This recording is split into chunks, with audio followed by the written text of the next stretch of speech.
don't know Zuora, the founders were ex-Salesforce, and they were very early in understanding the importance of subscriptions as a revenue stream. And that is essentially what drives most of the companies in here. It's a subscription business model.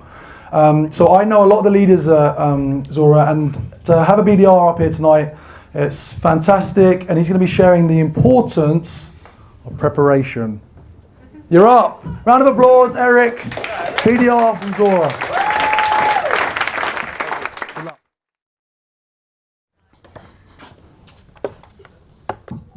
Hello, everyone. Just some questions before we get started. So how many people in here have ever gone into a meeting and just been absolutely unprepared? Raise a hand. And about how many people have gone into a day and literally don't know what you're going to do that day? You kind of just figure it out as the day goes by. How about calling someone and you don't really know what to say? You just call them, they pick up, and you're like, all right. Yeah. So the consequences of doing so, though, they're not really that huge. You kind of feel a little bit ashamed. Maybe the prospect hangs up on you. Maybe you're just confused. But it's not the end of the world. But over time, it kind of builds up, right? So you're not going to feel it until maybe the end of the month, end of the quarter, or end of the year when you're not hitting your target. So another question: how many people here have served in the military? Literally no one. I actually thought there was going to be one. So in the military, though, when you mess up, the consequences they're huge. In the worst case, people die or get injured. So even the most innocent thing, like forgetting a glove when it's minus 30 degrees outside, can jeopardize a whole operation. So which triples down into the whole war machine of another unit not being able to do their job because they didn't get the right intelligence. So let me check my notes real quick. Exactly, and also sort of the chances of something going wrong is huge as well, because it feels like there's so many things that are out of your control. But most of the time, this is something that everybody learns from the military, is that there's no excuses. Most of the times, the things that go wrong are under your control, and you could avoid them by just preparing a little bit more.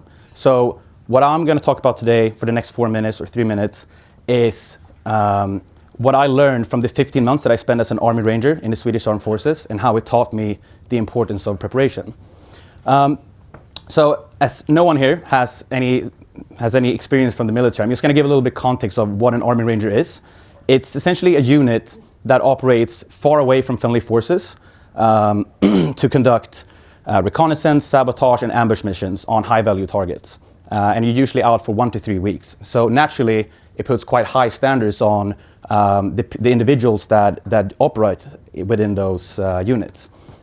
So out of the 100 people that were accepted into the selection process, 35 got through, and out of those 35, 22 ended up graduating. So along these 12 months, we had people either being separated by the officers, or they gave up themselves, or they simply got injured. And I was very close to being one of them who was separated by the officers, because I just wasn't keeping up with the with the tempo. So if you fast forward 4 months, we've just finished our non-winter basic warfare, and I'm standing in the platoon leader's room with sort of watery eyes.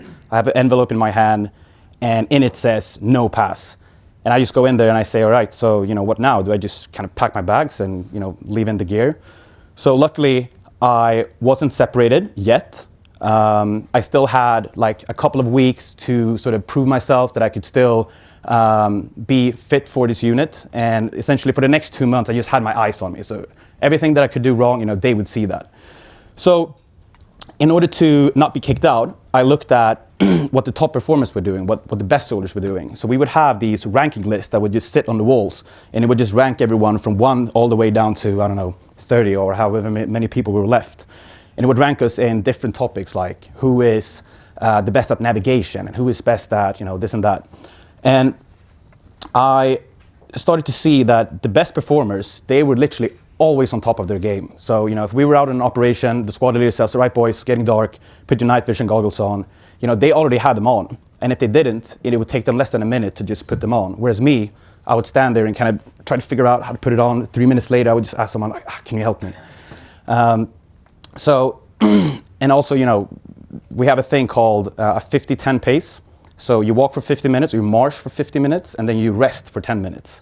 And during these 10 minutes, the guys that were the best, they would just sit down, they would get on with things. They would change their socks, drink water, eat something. Whereas me, I would just kind of sit down, 2 minutes, I would just stare into nothingness, and then I would start to kind of plan out what I was doing. So I realized that in order to be as on top of their game as these guys was, I just needed to prepare more. So I started to, practice putting on my night vision goggles, on and off until I could do it blindfolded.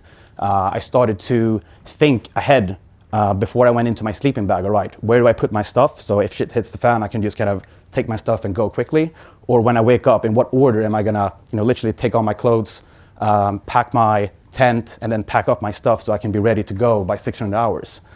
So when I wanna, essentially the point that I wanna try to make is, if you can go into every day and know the answer to what am I going to do today, what am I going to say when I go into this meeting, and what am I going to say when I call this prospect? If you actually are prepared to do all these things, I'm sure that there should be nothing that should kind of stop you from being successful in what it is that you do.